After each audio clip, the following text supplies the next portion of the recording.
Toto je veľmi častá chyba pri odlišovaní sa od konkurencie, vzniká na web stránke a budem sa venovať tomu, ako sa jej vyhnúť. Pre malé a stredné firmy na Slovensku je tvorba webu najčastejšie dvojbodový proces, interná príprava podkladov, obrázky a texty a potom posunutie web developerovi na technické spracovanie. V žiadnom bode tohto procesu sa na to nepozerá nejaký marketér a často to končí tak, že ten web vyzerá ako všetky ostatné v odvetví a vôbec tú firmu neodlišuje a nepredáva tak, ako by mohol a mal. Teraz prečo? Šťastie preto, lebo to firma nechá na web developera, ktorý síce bude mať prehľad skúsenosti, ale nie je väčšinou stratég ani copywriter a nemusí mať dostatok priestoru alebo rozpočtu, aby ten web posúdil aj z tejto stránky. To je veľký dôvod podobnosti webov. V každom prípade tie firmy budú mať pekný web, ale neodlíšia sa. Nebudú mať, čo mohli mať vlastne veľmi jednoduchým krokom. Ďalšia vec vzniká pri príprave podkladov. Firma sa rozhodne, ideme robiť web a ľudia v nej sa inak veľmi logicky a legitímne rozbehnú pozrieť na weby konkurencie a tam sa dejú minimálne dve veci. Jedna je, že k tým webom konkurencie sa správajú trochu ako k palete možností, z ktorých si vyberú, čo sa im páči. Mimochodom neplatí, že to, čo sa mi páči, rovná sa dobrý marketing. A tá druhá vec je to, že keďže ide o odborníkov v úplne iných oblastiach ako marketing, tá tvorba webu je agenda, ktorá je pre nich nárazová. Nejakým prischne na stole, možno sa im do toho ani nechce a oni sami vedia, že v marketingových rozhodnutiach sa necítia dobre.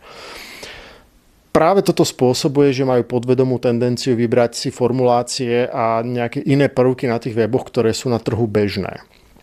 To je úplne prirodzená vec, v neznámom prostredí všetci hľadáme nejaké záchytné body a štandardy, ale marketingovo je to problém. Pretože ide vlastne o snahu zapadnúť do davu a schovať sa v ňom práve preto, že nemám istotu v tie moje individuálne marketingové riešenia. Nikdy som to nerobil a tak ďalej.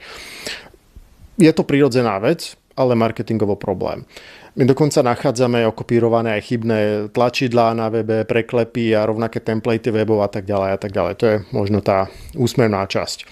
Dobre, firma má interný konsenzus, toto sa nám páči, máme weby, texty, niečo, posúvame briefing na web developera, on to spracuje do stránky a na stránku prichádzajú prví návštevníci. A tí vidia čo? No keď si vyberajú, tak vidia niekoľko veľmi podobných web stránok. My sme v odvetví služby firmám, to sú financie, právo a tak ďalej, narátali možno 10 záberov na Staré Mesto s mostom SMP tu v Bratislave. Tie isté naratívy o spoľahlivosti, dôveryhodnosti, dlhom pôsobení na trhu a tak ďalej a tak ďalej. Ten potenciálny klient sa v tom stratí. Všetko mu to splynie, nikto mu nedal dôvod vybrať si práve ich na základe niečoho, čím vynikajú a tým pádom tie firmy končia ako komodita. Všetky. Pri komoditách potom rozhoduje už iba cena. Tá podobnosť, tá neoriginalita, to vzájomné kopírovanie paradoxne vytvárajú dosť veľký tlak na cenu. Môj názor je, že web bez dohľadu marketéra, stratéga, niekoho, komu dôverujete v tejto oblasti, by ste vôbec nemali robiť. Ak ale z nejakého dôvodu nemôžete, nechcete, tak si môžete spraviť aspoň také internet cvičenie, kde sa pozriete na stránky konkurencie a pomenujete si, ako sa chcete, viete odlíšiť. Vizuálne, jazykom, predajnými prvkami webu a tak podobne. Tu trochu pozor, nesklznúť do brainstormingu, lebo tam znovu zhromaždíte len nejaké abstrakcie, no aký sme. No sme spoľahliví, sme dlho na trhu a tak ďalej a tak ďalej. Skutočne je nutné sa na to pozrieť cez oči klientov, ísť do hĺbky a rozpovedať tie benefity trošku inak. V príkladoch možno máte rýchlu reakciu, možno radíte klientom aj bez toho, aby sa na niečo pýtali a tak im kryjete chrbát. Sú všetko pekné veci, ktoré sú iné, uchopiteľné, príkladové a odlíšia vás. To je naše odporúčanie. Hlboko, ale skutočne hlboko sa zamyslite nad svojimi najsilnejšími stránkami. Určite ich máte niekoľko a nekomunikujete ich.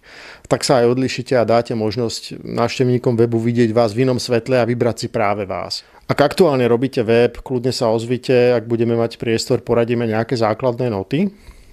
A pre všetkých ostatných ešte raz, určite máte mimoriadne silné stránky, ktoré nekomunikujete, odporúčame, nájdite ich a odlište sa nimi. Je to výrazne lepšie riešenie, ako kopírovať akýsi štandard, alebo povedzme si na rovinu priemer trhu. Tak všetko dobré, nech sa vám darí.